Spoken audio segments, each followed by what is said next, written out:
بڑے گناہوں میں سے ایک گناہ یہ ہے کہ انسان اپنے ماں باپ کی قدر نہیں کرتا ہے، اپنے ماں باپ کی عزت نہیں کرتا ہے، والدین کی عزت نہیں کرتا ہے۔ حالانکہ ماں باپ کی وجہ سے ہم دنیا میں آئے، ماں باپ کا مقام و مرتبہ بہت بڑا ہے۔ اللہ نے اتنا بڑا مرتبہ بیان کیا ہے کہ اللہ نے کہا وَقَضَىٰ رَبُّكَ أَلَّا تَعْبُدُوا إِلَّا إِيَّاهُ وَبِالْوَالِدَيْنِ إِحْسَانًا إِمَّا يَبْلُغَنَّ عِندَكَ الْكِبَرَ أَحَدُهُمَا أَوْ كِلَاهُمَا فَلَا تَقُل لَّهُمَا أُفٍّ۔ اللہ نے کہا کہ جب دونوں یا دونوں میں سے کوئی ایک بڑھاپے کی عمر کو پہنچ جائے تو ان کو اف بھی مت کہو۔ سب سے ہلکا کلمہ اف بھی نہیں کہنا ہے۔ لیکن آج مسلمان تو جھڑکتا ہے اپنے والدین کو، جھڑک دیتا ہے، گالیاں دیتا ہے، برا بھلا کہتا ہے۔ ماں کی بد دعا اگر لگ جائے بچے کے حق میں پھر کیا بنے گا اس کی تو ساری زندگی ستیہ ناش ہو جائے گی۔ تو والدین کی خدمت کیجیے، والدین کے حقوق کو ادا کیجیے۔ والدین کی نافرمانی کرنا یہ گناہوں میں ایک بہت بڑا گناہ ہے۔ اللہ کے نبی علیہ الصلوۃ والسلام فرماتے ہیں ملعون من اق والدیہ، ملعون ہے، لعنت زدہ ہے وہ آدمی جو اپنے والدین کی نافرمانی کرتا ہے، اللہ کی رحمت سے دور ہے۔ اللہ کی رحمتیں ایسے آدمی کو نہیں چھو سکتی ہیں جو اپنے والدین کی نافرمانی کرتا ہے۔ اس روایت کو طبرانی نے ذکر کیا ہے اپنی کتاب کے اندر۔ اسی طریقے سے ایک اور حدیث کے اندر اللہ کے نبی علیہ الصلوۃ والسلام فرماتے ہیں کہ ثلاثۃ لا يدخلون الجنہ، 3 طرح کے لوگ جنت میں نہیں جائیں گے۔ ان میں سے پہلے کا ذکر کرتے ہوئے اللہ کے نبی نے فرمایا العاق لوالدیہ، اپنے والدین کا نافرمانی کرنے والا۔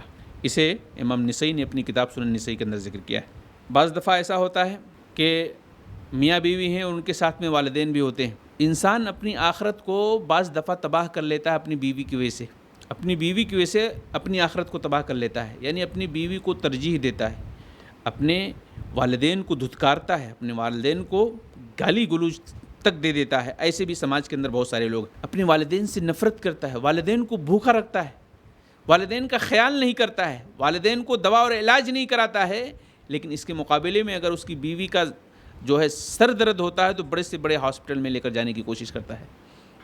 بہت مشکل ہے، یہ بہت مشکل ہے۔ کبھی بھی بیوی کو والدین پر ترجیح نہیں دیا جا سکتا ہے، نہیں دیا جا سکتا ہے۔ گرچہ والدین غلطی پر ہوں تو اس کو کسی طرح سے حکمت عملی سے سمجھا بجھا دینا چاہیے، لیکن بیوی کے سامنے والدین کو نیچا کر کے دکھانا اسلام اس کی اجازت نہیں دیتا ہے۔ اگر بیوی اور والدین میں ٹکراؤ ہو تو آدمی کس کو ترجیح دے گا؟ ظاہر بات ہے اسے والدین کو دینا چاہیے۔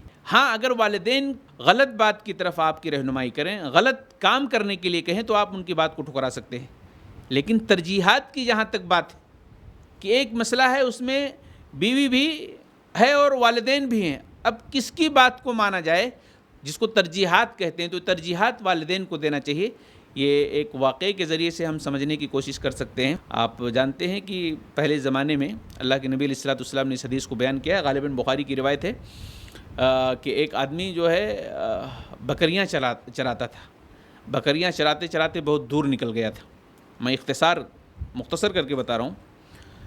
اس کا معاملہ یہ تھا کہ جب بکریاں لے کر کے گھر پہ آتا تو سب سے پہلے دودھ نکالتا اور اپنے والدین کو دیتا، پھر اس کے بعد اپنی بیوی اور بچوں کو دیتا۔